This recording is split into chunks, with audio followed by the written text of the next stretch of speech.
الحمد لله والصلاة والسلام على رسول الله والحمد لله رب العالمين والعاقبة للمتقين والصلاة على النبي الكريم وآله وأصحابه أجمعين أما بعد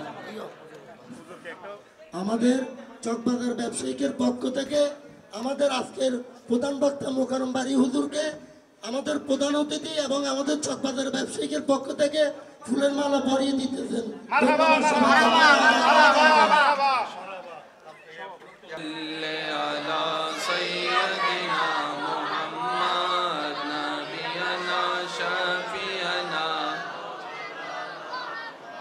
তুমি দয়া করো নসিব করো মদিনা আল্লাহ তুমি দয়া করো নসিব করো মদিনা সেই মদিনা না দেখায়া কবর দেশে নিও না আল্লাহুম্মা সাল্লি আলা সাইয়্যিদিনা মুহাম্মদ নবিয়ানা শাফিয়ানা লা ইলাহা ইল্লাল্লাহ লা ইলাহা ইল্লাল্লাহ পড়িয়ে লা ইলাহা ইল্লাল্লাহ লা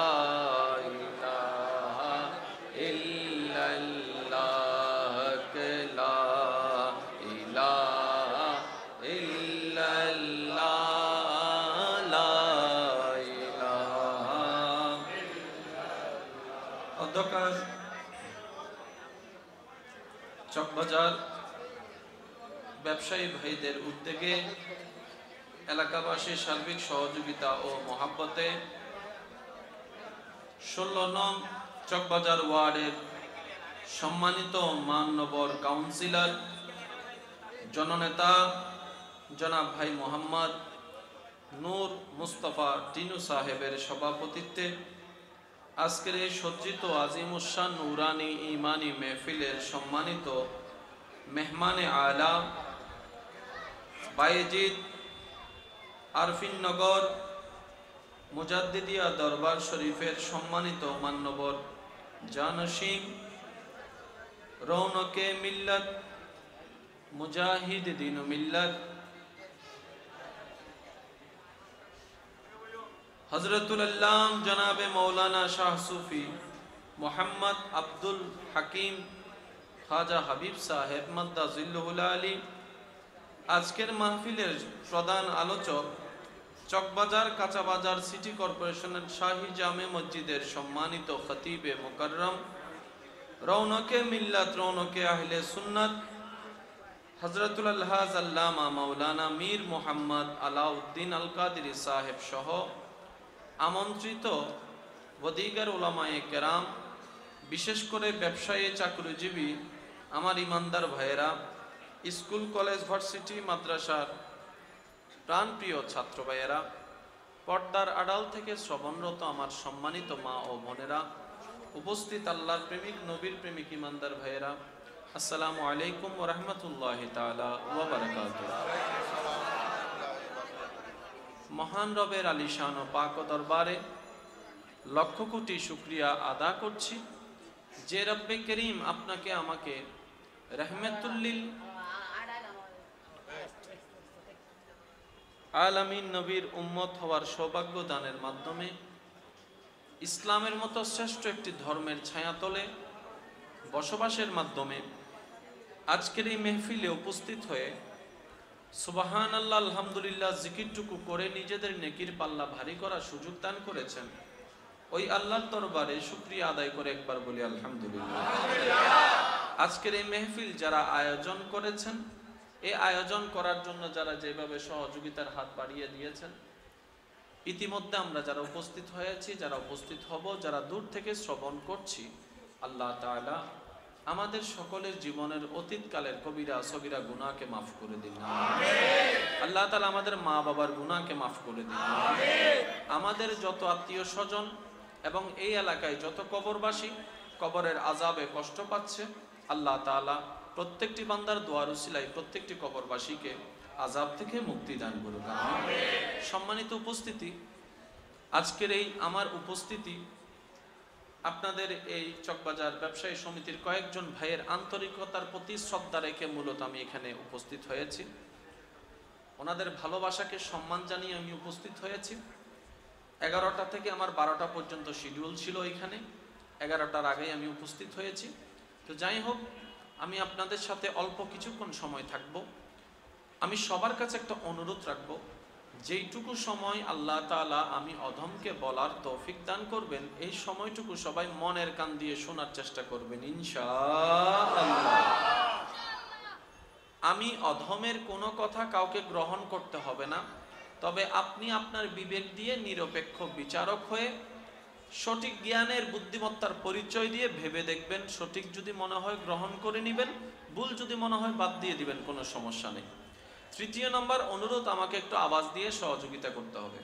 যারা যারা করতে রাজি আছেন একবার বলেন মারহাবা। আমি সবার কাছে অনুরোধ রাখবো, যেহেতু এই মেহফিলটা হচ্ছে একদম শহরের প্রাণকেন্দ্র বলা চলে, সিটি কর্পোরেশনের কার্যালয়ের মধ্যে আমার ভাইজান উপস্থিত আছেন, ওনার মহাব্বত এবং সহযোগিতায় এই আয়োজনটুকু সজ্জিত হয়েছে। তো যেহেতু এইটা বদ্ধ ঘর, ছোট্ট আওয়াজও কিন্তু অনেক বড় করে শোনাবে, ঠিক না? আমরা আপন আপন জায়গা থেকে যেন আমাদের আওয়াজগুলাকে ওভাবে ব্যবহার করি যেন একজনের আওয়াজে আরেকজনের ডিস্টার্ব না হয়, আমরা যেন সেভাবে বসার চেষ্টা করি। আল্লাহ পাক আমাদের সকল প্রেমিকদের প্রেমকে কবুল করুন, আমিন। আর একটু জোরে, আমিন। আল্লাহ পাক আমাদের সবাইকে আপন প্রিয় বান্দা বনার তৌফিক দান করুন, আমিন। মুষ্টিময় কয়েকটি কথা বলবো। আপনারা সবাই শিক্ষিত মানুষ, শিক্ষিত মানুষের সামনে বেশি বিস্তারিত বলার প্রয়োজন হয় না, হালকা হিংস দিলে বাকিটুকু আইডিয়া করে নিয়ে নিতে পারে। কথা বলবো, আমি শুরু করছি আল্লাহর নামে। আপনারাও নিজের মনটাকে প্রস্তুত করুন আল্লাহর নামে। বলা তো যায় না কার বসা, কার উঠা, কার বলা, কার চলা, কার জবান, কার জিকির, কার সুবহান আল্লাহ রবের কাছে পছন্দ হয়ে যায়। ওই পছন্দ হওয়ার কারণে সারা জীবনের কবিরা সগীরা গুনাহ তো মাফ করে দিতে পারে। রব চাইলে পারে, রব চাইলে পারে। আমার আওয়াজ কি এই মুহূর্তে স্পষ্ট ভাষায় সবার কাছে শোনা যাচ্ছে? আমি, আপনি, আমরা সবাই চেষ্টা করলেও কেউ কখনো মঙ্গল গ্রহে গিয়ে থাকতে পারবো না। মন চাক না চাক থাকতে হবে যেখানে, সেটার নাম দুনিয়া। চাইলেও 1000 কোটি টাকা থাকলেও আপনার আমার পক্ষে এর বাইরে যাওয়া টোটালি ইম্পসিবল। ঘুরতে যেতে পারেন চাঁদের দেশে ঘুরে, আবার কিন্তু আসতে হবে আপন নীড়ে। এটার বাইরে যাওয়ার কোনো সুযোগ নাই। এই কয়েকদিন আগে মিডিয়ার মারফতে আমরা দেখেছি, শুনেছি, তুরস্ক এবং সিরিয়ার সীমান্ত এলাকায় স্মরণকালের শ্রেষ্ঠ ভূমিকম্প পৃথিবী দেখতে পেয়েছে। মুহূর্তের আগে, কল্পনা করার আগে, প্রস্তুতি নেওয়ার আগে সবকিছু যেন ধূলিসাৎ হয়ে গিয়েছে। আগাম কোনো সংবাদ দেয়নি, দিলেও হয়তো রক্ষা পাওয়ার কোনো সুযোগ, কারণ এই আর্থকুকটা, এই ভূমিকম্পটা হবে কোথায়? পৃথিবীতে। আর আপনি আমি পৃথিবীর বাইরে যাওয়া সম্ভবপর নয়। তো তুরস্ক সিরিয়ায় ঘটেছে, আপনার আমার অন্তর ব্যথিত হয়েছে, চোখ থেকে পানি ঝরেছে। এটাই বাস্তবতা, কারণ এটাই তো মানবতা, এটাই তো মানবতার ভালোবাসার কথা বলেন, ঠিক না? আজকে নিউজের মধ্যে দেখতে পেলাম, অভিজ্ঞ ব্যক্তিরা জানান দিচ্ছে অতি শীঘ্রই বাংলাদেশের মধ্যেও 8 মাত্রায় ভূমিকম্প হওয়ার সম্ভাবনা দেখা যাচ্ছে। যে কোনো সময় সেই ভূমিকম্প হতে পারে। এবার সেই ভূমিকম্প আটকিয়ে দেওয়ার কোনো পাওয়ার কি আমাদের কারো কাছে আছে? এই ভূমিকম্পকে ঠেকাই দেওয়ার কোনো পাওয়ার কি আমাদের কাছে আছে?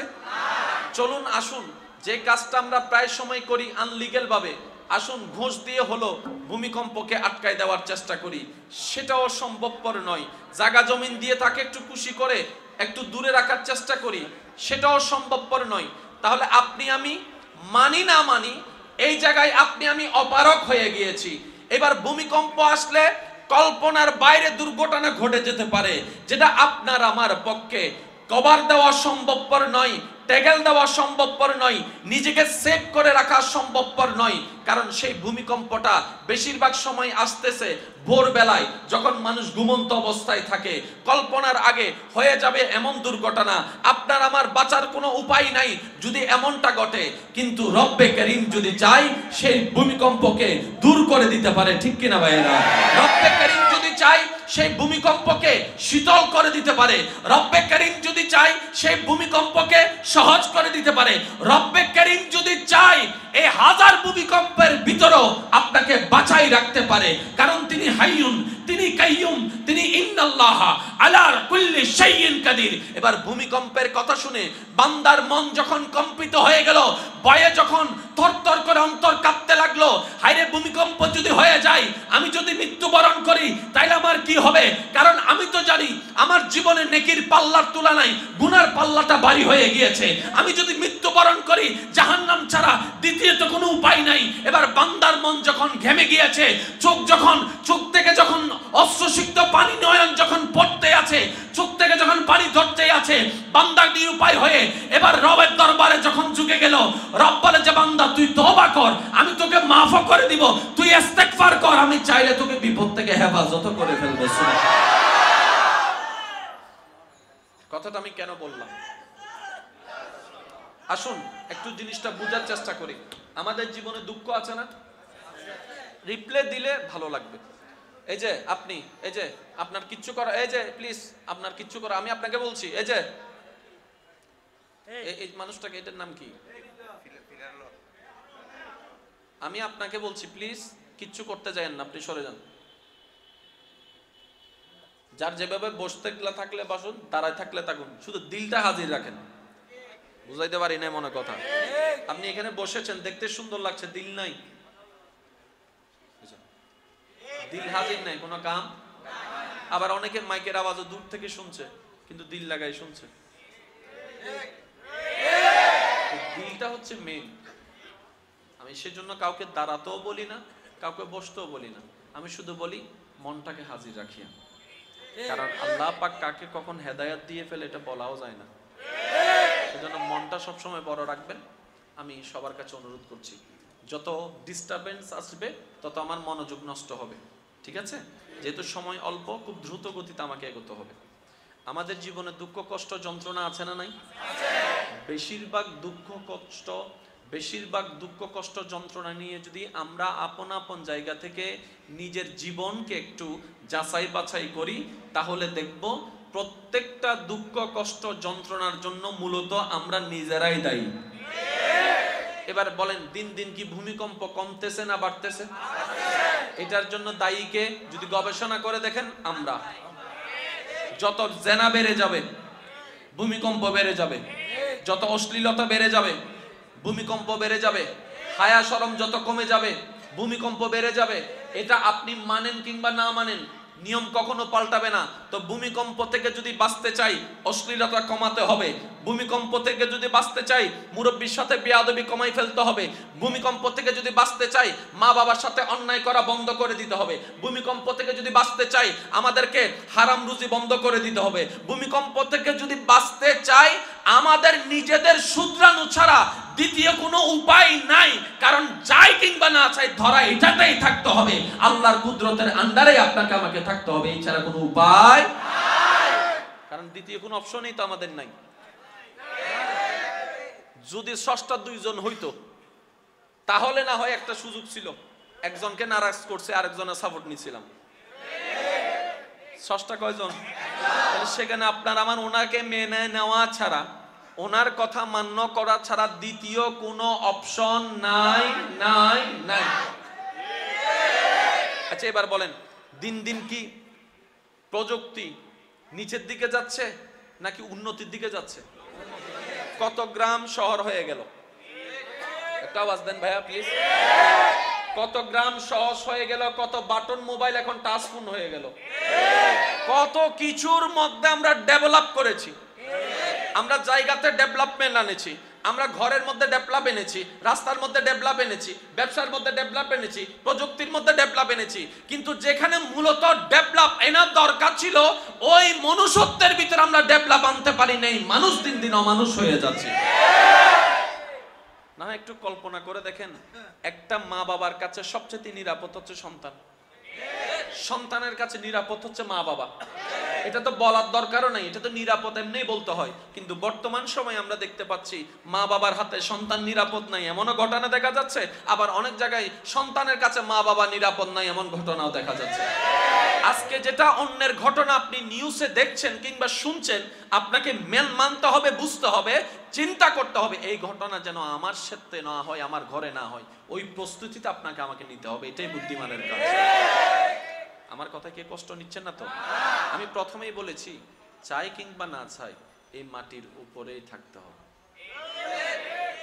পালিয়ে যাওয়ার কোনো সুযোগ, পালিয়ে যাওয়ার কোনো সুযোগ। এবার আসুন, ভূমিকম্প যখন হয় তখন কি শুধু এক জায়গায় হয় নাকি সব জায়গায়? তাহলে আপনি এখানে ভূমিকম্প থেকে বাঁচার জন্য যাবেন কোথায়? কথা বলেন না। আপনি এখানে ভূমিকম্প হচ্ছে তো কষ্ট হচ্ছে আপনাদের বুঝতে, এখানে ভূমিকম্প হচ্ছে তো ভয়ে আপনার শরীর কাঁপতে শুরু করলো, অন্তর কাঁপতে শুরু করলো। এখন যাবেন তো যাবেন কোথায় বলেন? যেখানে যাবেন সেখানেও ভূমিকম্প। তখন বাধ্য হয়ে বলতে হবে আল্লাহু আকবার। ভূমিকম্প যখন শুরু হয় তখন দেখবেন ডাইনেও আল্লাহু আকবার, বামেও আল্লাহু আকবার, সামনেও আল্লাহু আকবার, পিছনেও আল্লাহু আকবার, চতুর্দিকে আল্লাহু আকবার, আল্লাহু আকবার, আল্লাহু আকবার, আল্লাহু আকবার। এবার রব বলে, বিপদে পড়ে তুমি আমাকে ডাকছো, আমি সহযোগিতা করব, কারণ আমি আল্লাহ রহমান, আমি আল্লাহ রহিম, আমি কাউকে ফেরত দিই না। কিন্তু বান্দা, এই বিপদ আসার আগে যদি তুমি মন থেকে আমাকে ডাকতা, বিপদটা থেকে আমি তোমাকে রেহাই করে ফেলতাম। এবার আসুন, এই পৃথিবী একদিন ধ্বংস কেউ ঠেকাতে পারবে একটা সময় কেউ কেউ এই কথাটা বিশ্বাস না করলেও বিজ্ঞান যত উন্নতির দিকে যাচ্ছে, জ্ঞান যত উন্নতির দিকে যাচ্ছে, এখন বিজ্ঞানীরাও শিক্ষিত মানুষরাও কিন্তু এটা মানতে বাধ্য হয়েছে একদিন পৃথিবী ধ্বংস হয়ে যাবে। অলরেডি পৃথিবী ধ্বংসের দিকে ধীরে ধীরে এগিয়ে যাচ্ছে। তার মধ্যে একটা জিনিস তারা ফ্যাক্ট করেছে, নির্ণয় করেছে, সেটা হচ্ছে গ্লোবাল ওয়ার্মিং। সবকিছুর মধ্যে যেমন আমাদের ঋতু ছিল কয়টি? এখন ঋতু 6টি আছে? নাই, আস্তে আস্তে ঋতু কমতেই আছে। আগে বর্ষাকালের একটা নির্ধারিত সময় ছিল, এখন নির্ধারিত সময়ের আগে বর্ষা হয়ে যাচ্ছে। এখন দেখবেন আপনার শীতের মাত্রা এবার দেখেছেন অনেকটাই বেশি ছিল, এটা দিন দিন আরো বাড়তে থাকবে। কিছুদিন আগে গরমের মাত্রা, এটা মাত্রাতিরিক্ত ছিল। এইভাবে গ্লোবাল ওয়ার্মিং এর কারণে আস্তে আস্তে আমাদের পৃথিবী নিজের অস্তিত্ব হারায় ফেলছে, নিজের চরিত্র হারায় ফেলছে। আজকের নিউজে যেটা দেখলাম সেটা হচ্ছে এই মাটির নিচে যে প্লেটগুলো আছে এগুলো এমনভাবে শক্তি সঞ্চারণ করছে, যখন ভূমিকম্প হবে এটা 8 মাত্রা ছুঁয়ে যাবে, যেটার মধ্যে বড় বড় দালানগুলো রিক্সের মধ্যে পড়ে আছে বলে সম্ভাবনা দেখা যাচ্ছে। এবার একটু ভাবেন, একটু চিন্তা করেন, আল্লাহ ছাড়া তো বাঁচার কোনো উপায়। এবার রব বলছে, এবার কি করবি তোরা? আমার কাছে আসা ছাড়া দ্বিতীয় কোনো উপায়। এবার রবের কাছে মানুষ যারা যাবে তারা 2 ধরনের মানুষ। কয় ধরনের মানুষ? আরেকটু আওয়াজ দিলে খুশি হব। আমি যত সহজভাবে বলা যায় আমি চেষ্টা করছি, বাকিটুকু আল্লাহর ইচ্ছা। রবের কাছে যারা যায় তারা 2 ধরনের মানুষ। একটা হচ্ছে ইচ্ছা নাই যাওয়ার, আজরাইল এসে নিয়ে গেছে। আর একটা মানুষ যারা চালাক, সত্যিকার বুদ্ধিমান, তারা বলে যে এমনও যেতে হবে, অমনও যেতে হবে। তাহলে একটা কাজই করি, আজরাইল নিয়ে যাওয়ার আগে নিজে থেকেই সজ্ঞানে চলে যায়। যারা নিজে থেকে সজ্ঞানে চলে যাওয়া মানে ডেথ হয়ে যাওয়া না, এখান থেকে চলে যাওয়া। যারা নিজে থেকে সজ্ঞানে চলে যায়, দ্যাট মিন্স রবের দরবারে আত্মসমর্পণ করে নিজের মনকে সঁপে দেয়, চিন্তাকে সঁপে দেয়, হাতকে বেঁধে দেয়, পাকে বেঁধে দেয়, অস্তিত্বকে বিলীন করে দেয়, স্বপ্নকে ধূলিসাৎ করে দেয়, শুধু রবের খুশির জন্য নিজের সবকিছুকে উৎসর্গ করে দিয়ে নিজের পাপরাশির সেই ভান্ডার নিয়ে রবের দরবারে তওবার মাধ্যমে হাজির হয়। ও রব্বে করিম ওই বান্দার গুনাহ তো মাফ করে করে পরকালে জান্নাতের ব্যবস্থাও করে দেয়, দুনিয়ার সম্মানের ব্যবস্থাও করে দেয়। সুবহানাল্লাহ। কিন্তু যারা নিজে থেকে চায় না, ঘাউরামি করে, তওবা করতেন না, আল্লাহ তাআলা তাদেরকে অবকাশ দেয়। একদিন, এক সপ্তাহ, এক মাস, এক বছর, 5 বছর, 10 বছর, যতদিন আল্লাহ চান অবকাশ দেন। ওই সময়টা যখন শেষ হয়, আজরাইল গিয়ে তাকে পাকড়াও করে। এবার যখন আজরাইল তার সামনে চলে আসে, সে যখন বুঝতে পারে এবার আমার পালানোর আর কোনো উপায় নাই, আমার আপনজনেরা সামনে বসে আছে, তাদের মাঝখান থেকে আজরাইল আমাকে এখনই নিয়ে যাবে, আমার আর কোনো পালানোর জায়গা নাই। এবার সে সিলিন্ডার করতে চায়। আফসোস, ওই সিলিন্ডারটার কাজে আসবে না। তাই বুদ্ধিমান তো তারাই যারা জীবন চলার পথে বেশি বেশি আল্লাহর কাছে তওবা করে, বেশি বেশি আল্লাহর কাছে ইস্তেগফার করে, বেশি বেশি আল্লাহর কাছে আত্মসমর্পণ করে। ওই বান্দাগুলাই সবচেয়ে বুদ্ধিমান। আবার নবী রাহমাতুল লিল আলামিন বলে, ইস্তেগফার বিপদকে বিলীন করে দেয়। সুবহানাল্লাহ। খুব খেয়াল করবেন, ভূমিকম্প আমাদের জন্য বিপদ, করোনা আমাদের জন্য, জোরে বলেন না, অসুস্থতা আমাদের জন্য, দুর্যোগ আমাদের জন্য, প্লাবন আমাদের জন্য, অর্থনৈতিক ধস নেমে যাওয়া আমাদের জন্য, গ্লোবাল ওয়ার্মিং আমাদের জন্য। এবার সব বিপদ থেকে উদ্ধার করতে পারেন তিনি কে? আর ওই আল্লাহ পাক রব্বুল আলামিন কখন উদ্ধার করে? যখন খুশি হয়। কখন খুশি হয়? যখন বান্দা তওবা করে। হাদিসে পাকে এমন এসেছে, আত্তাইবু হাবিবুল্লাহ।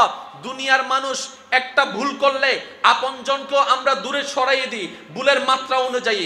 দুনিয়ার মানুষ প্রিয়জনেরা যদি ভুল করে, তাদের সাথে সম্পর্ক পর্যন্ত আমরা বিচ্ছেদ করে ফেলি, ব্রেকআপ করে ফেলি, আমরা দূরে সরে যাই। কিন্তু রব্বে কারীম এমন দয়াবান, বান্দা একটা গুনাহ করে আল্লাহকে নারাজ করে, 2টা গুনাহ করে আল্লাহকে নারাজ করে।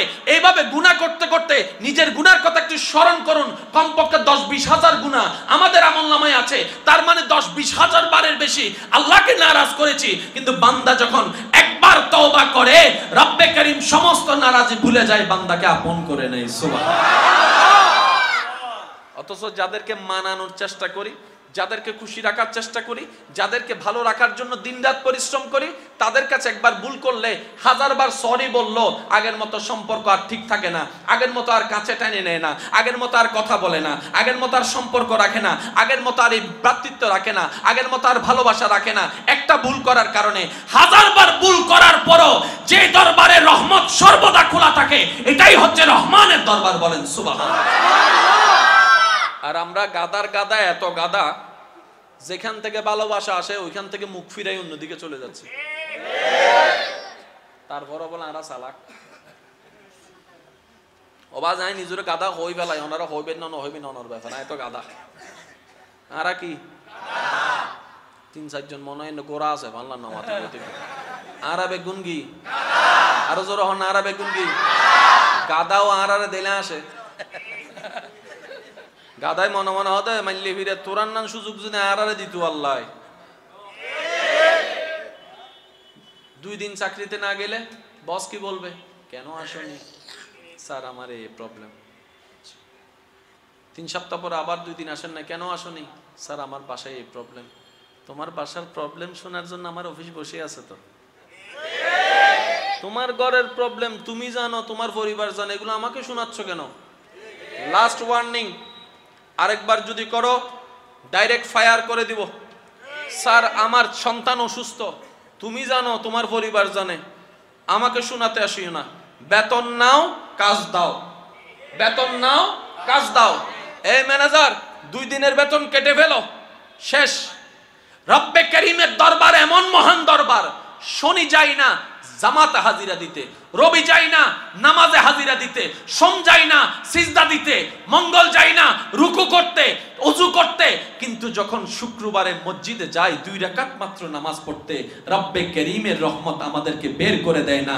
আরে আল্লাহ তো রহমত এমন দয়াবান, ইমাম সাহেবও বের করে না, মুয়াজ্জিনও বের করে না, মসজিদের ওই দরজায় একটা দারোয়ানও দাঁড়ায় থাকে না। যখন জগৎ জিজ্ঞেস করে মৌলা শনিও আসে নাই, রবিও আসে নাই, এই আজকে বৃহস্পতিবার পর্যন্ত আসে নাই, শুক্রবারে এসেছে জুমার 2 রাকাত পড়ার জন্য, আল্লাহ এই বান্দাটা আসর থেকে আবারও আসবে না, মাগরিব থেকে আবারও আসবে না? রব্বে করিম বলে যে আমি জানি তো সে জোহরে পরে আসর আসবে না, মাগরিব আসবে না, তো মৌলা তোমার ঘরে ঢুকতে দিচ্ছ কেন, তাকে খাবার দিচ্ছ কেন, পানি পান করার ক্ষমতা দিচ্ছ কেন, পরিবার করার সংসার করার ক্ষমতা দিচ্ছে কেন? রব্বে করিম বলে বান্দাটা তো আমার, বান্দাটা তো আমার, বান্দাটা তো আমার, একদিন তো সে বুঝতে পারবে।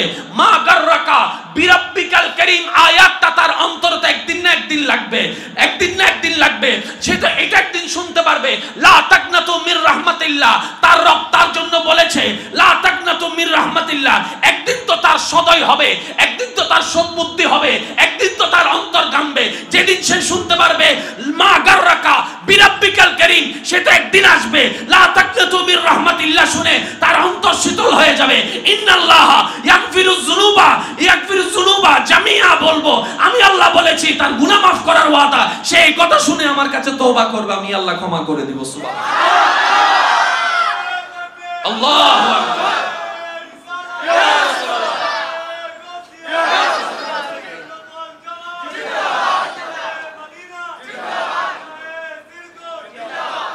আল্লাহ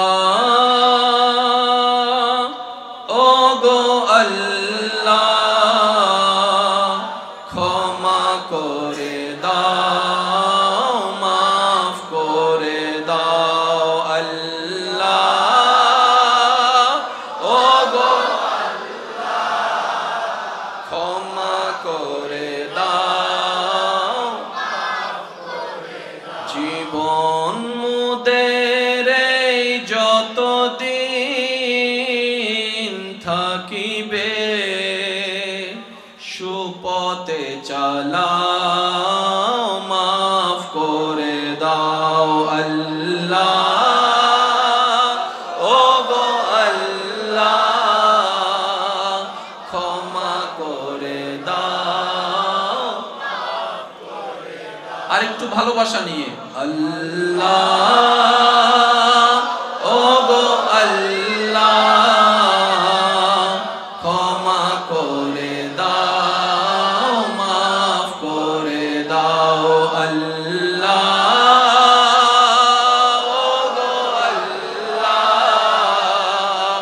ক্ষমা করে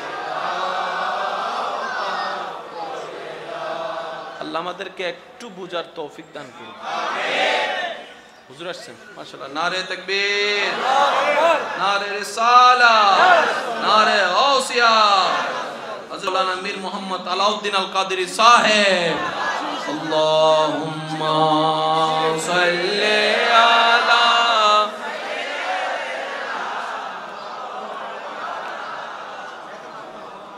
ওয়া আলা আলি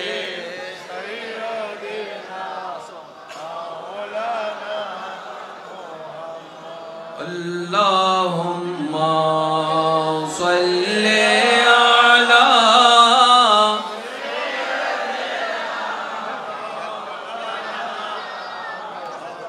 wa ala ali sayyidina maulana।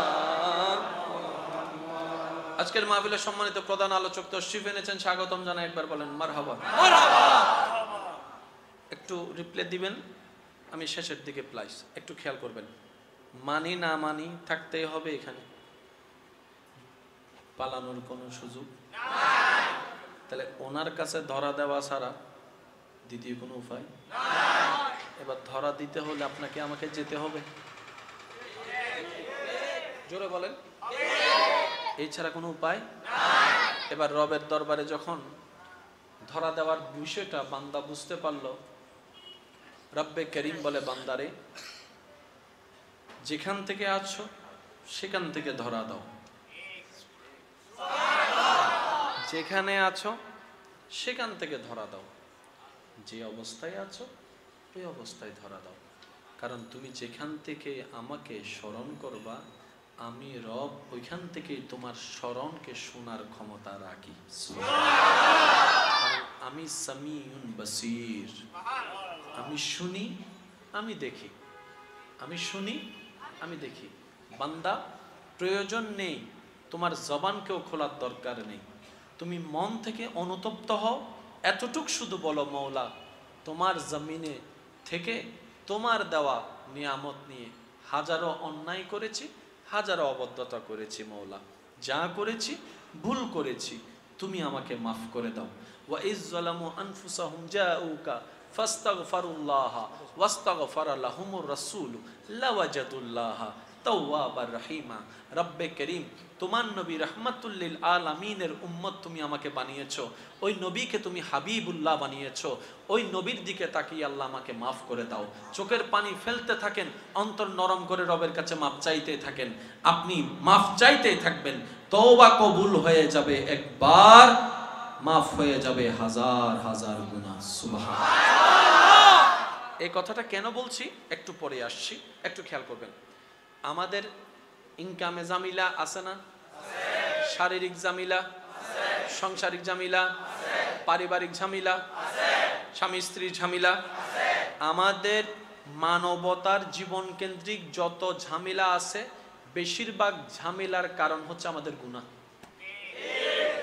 এই গুনাহগুলা আমাদের অন্তরকে এক একটা কালো স্পট দিয়ে এই নরম অন্তরটাকে দিন দিন পাষাণ করে ফেলছে। সেজন্য দেখবেন মানুষ এমন হিংস্র হয়ে যাচ্ছে, বাঘ সিংহকের হিংস্রতা পর্যন্ত হার মেনে যাচ্ছে এই মানুষের সামনে। এমন ঘটনার নজির আপনার আমার হাজারো দেখা আছে, জানা আছে। কারণ এই গুনাহ করতে করতে এই ভালোবাসার অন্তর এখন ঘৃণার অন্তর হয়ে গিয়েছে, ওই মোমের অন্তর এখন পাথরের অন্তর হয়ে যাচ্ছে, যেটার কারণে পারিবারিক ঝামেলা, সাংসারিক ঝামেলা সবকিছু দেখা যাচ্ছে।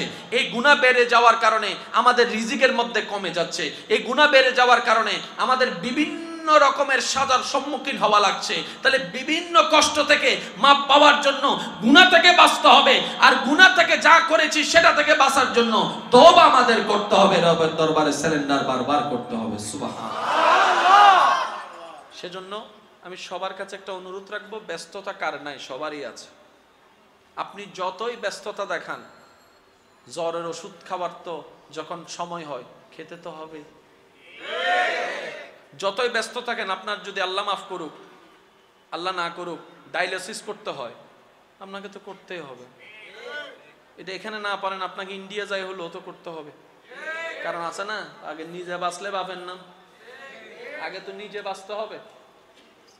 তো ডায়ালিসিস যেরকম একটা রোগের অংশ, করতেই হবে, ওষুধ খেতেই হবে, ভাত খেতেই হবে। আমরা চাইলে ইবাদতকেও এরকম বানাই ফেলতে পারি, নামাজ পড়তেই হবে, রবের দরবারে তওবা করতেই হবে, রবের দিকে তাকিয়ে দুশমনকেও মাফ করে দিতে হবে, উম্মত হিসেবে নবীর উপর দরুদ সালাম বারবার পড়তেই হবে, বেশি বেশি আল্লাহর কাছে তওবা করতেই হবে, বেশি বেশি দান সদকা রবকে খুশি করার জন্য করতেই হবে, দুশমনকেও বন্ধু করে নেওয়ার চেষ্টা করতেই হবে, অন্যকে সুখে রেখে নিজে সুখে থাকার চেষ্টা করতেই হবে। কারণ দিন শেষে রবের দরবারেই আমাদেরকে হাজিরা হতে হবে। সেজন্য আমি সবার কাছে অনুরোধ করব, এই জীবনের অর্ধেক সময় আমাদের প্রায় অর্ধেক পার হয়ে গেছে। একদম ভালো করে খেয়াল করলে দেখবো আমরা একদম বাকি অল্প সময় হয়তো আমরা এই দুনিয়াতে মেহমান হয়ে আছি। কত চোখে দেখা প্রিয় মানুষ, পরিচিত চেহারা আজ অনেক দিন দেখা যাচ্ছে না এই দুনিয়াতে। চোখ খুঁজে বারবার দেখার জন্য, দেখবে তো দেখবে কিভাবে সেই চেহারাটা যে মাটির নিচে দাফন হয়ে আছে শত শত দিন ধরে। দেখতে চাইলেও তো আর দেখার কোনো সুযোগ নেই। কত বন্ধু, কত বান্ধব, কত আপনজন, কত প্রিয় মুখ, যাদেরকে একসময় আমরা এমনভাবে ভালোবেসেছি যারা দুনিয়ার থেকে চলে যাওয়ার খবরটা আমাদের অন্তরকে ছিন্ন বিচ্ছিন্ন করে ফেলেছিল, হয়তো ভেবেছিলাম ওনাকে ছাড়া হয়তো বাঁচতেও পারবো না, আজকে ঠিকই বেঁচে আছি আমরা, উনি ওনার জায়গায়, একদিন আপনি আমিও ওইখানে চলে যাব। এই দুনিয়া আপন গতিতে চলতে থাকবে, দুনিয়া কারোর জন্য থেমে থাকেনি, থাকবেও না। যে দুনিয়াকে আপনি আমি মনে করছি আমাকে দুনিয়া কত গুরুত্ব দিচ্ছে, অমুক আমাকে কত ভালোবাসছে, এগুলার আসলে বাস্তবতা বলতে কোনো কিছুই নেই। যখন বাস্তবতা চলে আসে তখন এই আবেগ উধাও হয়ে যায়। করুণা তার বাস্তব প্রমাণ বিশ্ববাসীকে দেখাই দিয়েছে। বান্দার জন্য আল্লাহ ছাড়া কেউ নাই, উম্মতের জন্য নবী রাহমাতুল লিল আলামিন ছাড়া কেউ নাই, কেউ নাই, কেউ নাই। আর এই বাস্তবতা যত দ্রুত মেনে নিতে পারবো, নিজের জীবনে বাস্তবায়ন করতে শুরু করে দিব, আমাদের অগোছালো জীবন তত দ্রুত গোছানো হয়ে যাবে। আল্লাহ পাক আমাদেরকে আমল করার তৌফিক দান করুক, আমিন। সবাই মিলে একবার দরুদ শরীফ পড়েন, আল্লাহুম্মা সাল্লি আলা সাইয়্যিদিনা মাওলানা মুহাম্মদ ওয়া আলা আলিহি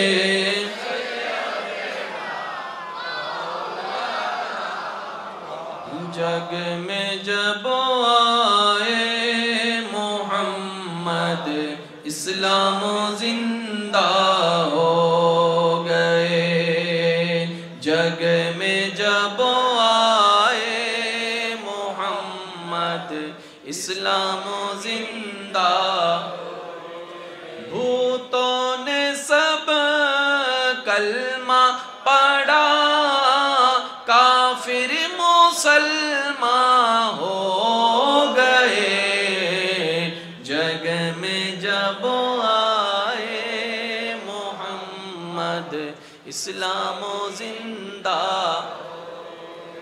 रसूलेर उम्मतेर आवाज एकबार दरूद शरीफ पढ़ेन, अल्लाहुम्मा सल्ली आला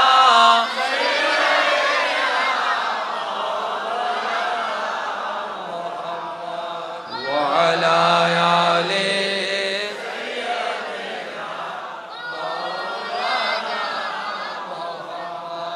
আল্লাহ তাআলা আমাদের দৈনিক তওবা করার তৌফিক দান করুন। সময়টা আপনি আপনার মতো করে বের করে নেন। কোন সময়টা আপনি তওবার মাধ্যমে আপনার রবের দরবারে পারফেক্টলি ভাবে হাজিরা দিতে পারবেন বলে আপনার মনে হয়, ওই সময়টা আপনি আপনার সুযোগ মতো বের করে নেন। কারণ এতটুকু কম্পালসারি, তওবা করতে হবে, তওবার মাধ্যমে হাজিরা দিতে হবে, এই ছাড়া দ্বিতীয় কোনো উপায়। পরকালে ভালো থাকার জন্য তওবা লাগবে, দুনিয়াতে ভালো থাকার জন্য তওবা লাগবে। আর ভালো থাকাটাই যদি চাই, তওবা ছাড়া কোনো উপায়। সবার কাছে অনুরোধ করব, ইস্তেগফার জিনিসটা নিজের ভিতরে, নিজের দৈনন্দিন জীবনে কিভাবে আপনি ফিট করবেন, আপনি আপনার প্ল্যানিং অনুযায়ী কাজ করুন। আমরা ছোটবেলা থেকে শুনে এসেছি, স্কুল ছাত্র যারা আছে, মাদ্রাসার ছাত্র যারা আছে, ডেইলি রুটিন ছাড়া পড়ালেখা হয় না। আপনি ব্যবসায়িকদেরকে দেখেন, একটা ডেইলি রুটিন আছে। আমার কাউন্সিলর ভাই এখানে উপস্থিত আছেন, ওনারও একটা ডেইলি রুটিন আছে। প্রত্যেকটা কাজের মধ্যে একটা ডেইলি রুটিন আছে। আফসোস আমাদের জন্য, ইবাদতের ডেইলি রুটিনটা এখনো বানানো আমাদের পক্ষে সম্ভব হয় নাই। এই একটা জায়গায় আমরা বারবার ধরা খেয়ে যাচ্ছি। সবকিছুর একটা রুটিন আছে, এটা রুটিন নাই কেন? সেজন্য আমি অনুরোধ করব সবার প্রতি, যেহেতু রবের দরবারে হাজিরা দিতেই হবে, উপায় নাই, বাঁচার কোনো উপায় নাই, সেজন্য অন্তত আপনি আপনার মতো করে দিনের ব্যস্ততাকে সামনে রেখে রবের দরবারে কখন কিভাবে হাজিরা দিবেন, ফরজ নামাজের পাশাপাশি কিভাবে নফল আদায় করবেন, কোরআন তেলাওয়াত কিভাবে করবেন, একদম 10টা সূরা না পারেন অন্তত 2টা লাইন যেন কোরআন থেকে তেলাওয়াত করতে পারেন, এই সময়টুকু তো অন্তত বের করতে হবে। বেশি বেশি ইস্তেগফার কোন টাইমে করতে পারবেন, কোন টাইমে জিকির করলে আপনার মনটা শান্তি হবে, রবের প্রেমে মজবে, আপনি আপনার মতো করে সময় বের করার চেষ্টা করুন। হ্যাঁ, প্রথম দিন গ্যাপ যাবে, দ্বিতীয় দিন গ্যাপ যাবে, তৃতীয় দিন করলে চতুর্থ দিন গ্যাপ যাবে, এটা নিয়ে মন ছোট করবেন না। কারণ আপনি এতটুকু মনে রাখতে হবে, বান্দা যখন ভালো কাজে এগোতে থাকে, মিস্টার শয়তান মশাইয়ের ফ্যাট কামড়ানো তখন শুরু হতেই থাকে। সে কখনো চাই না বান্দা রবের প্রেমে মশগুল হয়ে যাক, সে আপন জায়গায় চেষ্টা করতে থাকবে। এই জায়গায় আমরা ভুলটা করি কোথায়? একদিন নামাজ পড়লাম, 2 দিন নামাজ পড়লাম, এক ওয়াক্ত যদি গ্যাপ চলে যায়, আমরা আবার ডিমোটিভেট হয়ে যাই। নাই রে ভাই, এটা করা যাবে না। যেখানে আপনাকে বান্দা আসবে, সেখানে নতুন করে আপনাকে আবার দাঁড়িয়ে যেতে হবে রবের প্রেম নিয়ে। বলেন সুবহানাল্লাহ।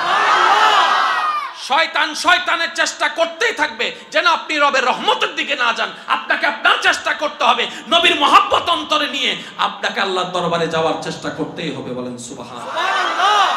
আল্লাহ আমাদের সবাইকে আমল করার তৌফিক দান করুন। তবে যদি ভাই হিসাবে আপনি আমার কাছে পরামর্শ চান, আমি শুধু ছোট্ট একটা পরামর্শ দিতে পারি আপনাদের ছোট ভাই হিসাবে।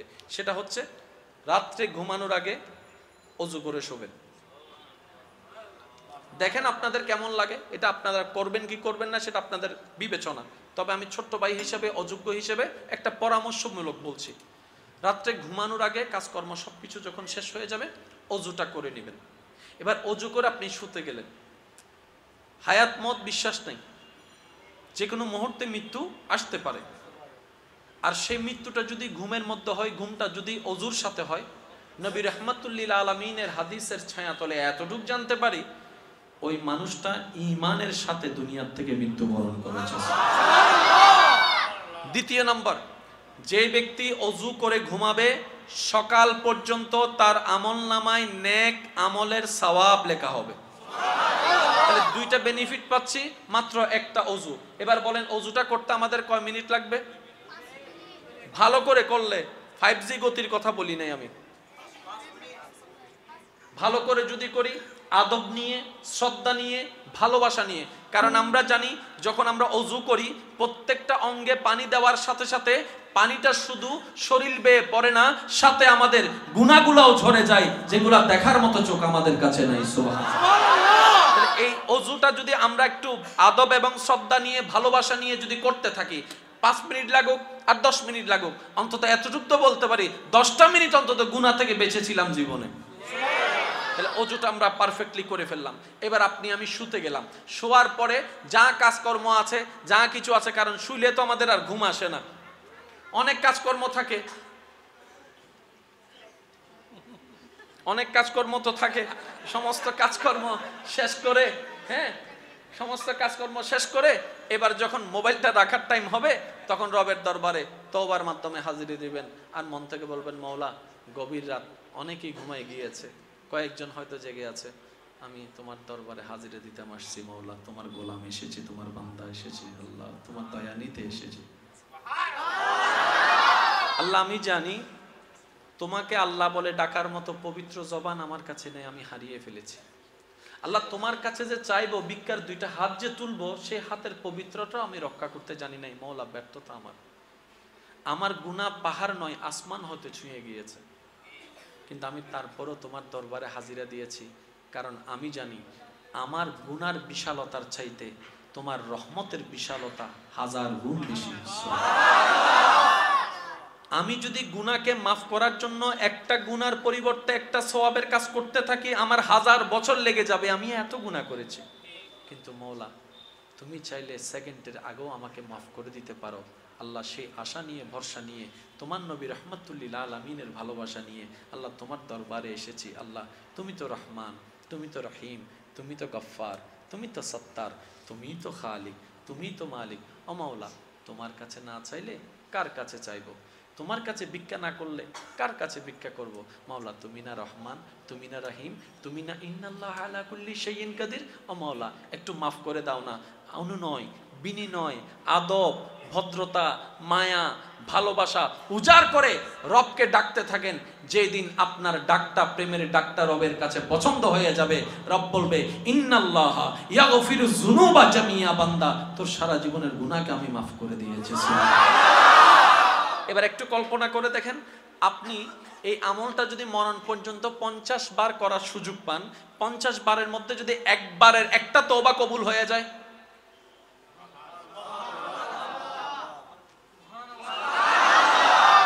পঞ্চাশ বার করার জীবনের সৌভাগ্য হয়েছে, একটা তওবা আল্লাহ কবুল করেছে।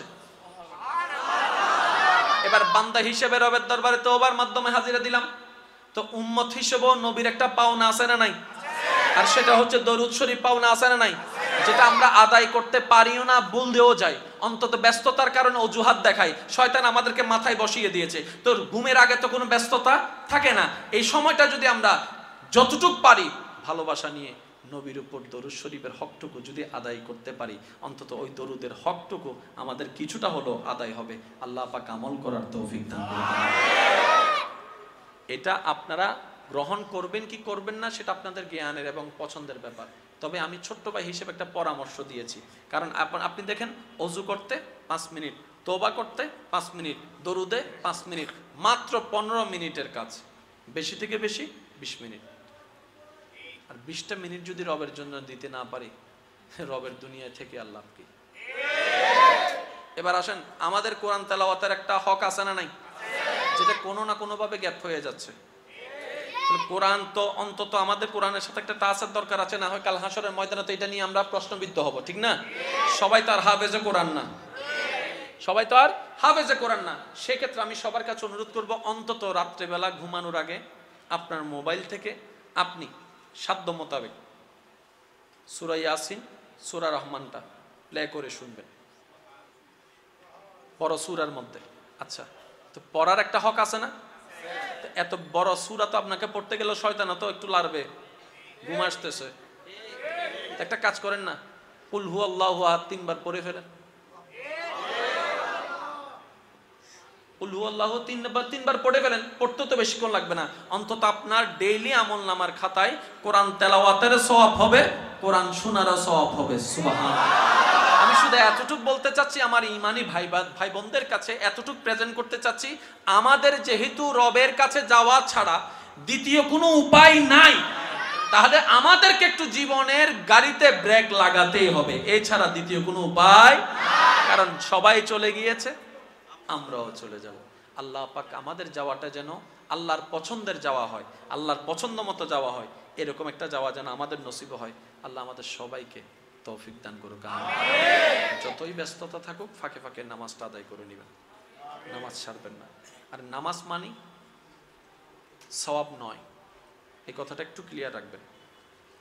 নামাজ মানি শুধু পরকালীন মুক্তির সওয়াবের নাম নয়। নামাজ এমন একটা স্ট্যান্ডার্ড লেভেলের ইবাদত, যেটা বান্দার অগোছালো জীবনকে পর্যন্ত গোছানো বানায় দেয়। বান্দার অগোছানো জীবনকে গোছানো বানায় দেয় নামাজ। এই নামাজ এমন একটি ইবাদত, যেটা বান্দার আমলের পাশাপাশি, দেহের পাশাপাশি যদি অন্তরে স্থান পেয়ে যায়, এই বান্দার অন্তরে এই ফাহেসাত, অশ্লীলতা যেগুলো আছে, অভদ্রতা, বেয়াদবি যেগুলো আছে, সংসার পরিবার নষ্ট করে ওই সমস্ত ভাইরাসগুলো অন্তর থেকে দূর করে দেবে, লজ্জাশীলতা তার ভিতরে নিয়ে আসবে। বলেন সুবহানাল্লাহ। আল্লাহ পাক আমাদের সকলকে কবুল আর মঞ্জুর করুক, আমিন। হুজুর তাশরীফ এনেছেন, হুজুরের হায়াতে আল্লাহ পাক বরকত দান করুক, আমিন। এই মেহফিলকে আগামী বছর আরো সুন্দরভাবে আয়োজন করার তৌফিক দান করুক, আমিন। পরিশেষ আমি যে দুই একজন আমাকে ভালোবাসেন, তাদের কাছে আমি আবদার রেখে একটা কথা বলবো, মা বাবা যদি বেঁচে থাকে সর্বোচ্চ সেবা করার চেষ্টা করুন। উনি পছন্দ করুক না করুক, আপনার মন মতো হোক না হোক, ডাজন্ট ম্যাটার, এটা দেখারও দরকার নাই। আপনার মা বাবা আপনার পক্ষে হোক না হোক, ডাজন্ট ম্যাটার, আপনি আপনার জায়গা থেকে করে যান। রাব্বির হামহুমা কামা রাব্বায়ানি সাগীরা, এত সুন্দর একটা দোয়া, সুবহানাল্লাহ। রাব্বির হামহুমা কামা রাব্বায়ানি সাগীরা, যখনই হাত তুলবেন রবের দরবারে, রাব্বির হামহুমা কামা রাব্বায়ানি সাগীরা। আপনি যখন সন্তানের বাবা হবেন, আপনি যখন সন্তানের মা হবেন, দেখবেন আপনার ছেলে মেয়ের অন্তরও আল্লাহ তাআলা আপনার প্রতি এই ভালোবাসাটা সৃষ্টি করে দিবেন। সুবহানাল্লাহ। আল্লাহ আমাদের সবাইকে অন্যকে ভালো রেখে নিজে ভালো থাকার তৌফিক দান করুন। আল্লাহ পাক আমাদের সবাইকে অন্যের জীবন সহজ করে নিজের জীবনের সহজতা আনার তৌফিক দান করুক, আমিন। আপনারা সবাই সুশৃঙ্খলভাবে থাকবেন, বসবেন, কোনো হইচই করবে না, যেহেতু জায়গাটা ছোট এবং বদ্ধ। একটা ছোট আওয়াজ আমি প্রথমেই বলেছি, বড় শোনাই, আমার হুজুর তাকরীর করবেন, আপনারা মনোযোগ দিয়ে শুনবেন। ওয়া আখিরু দাওয়ানা আলহামদুলিল্লাহি রাব্বিল আলামিন। আসসালামু আলাইকুম ওয়া রাহমাতুল্লাহি তাআলা ওয়া বারাকাতুহু।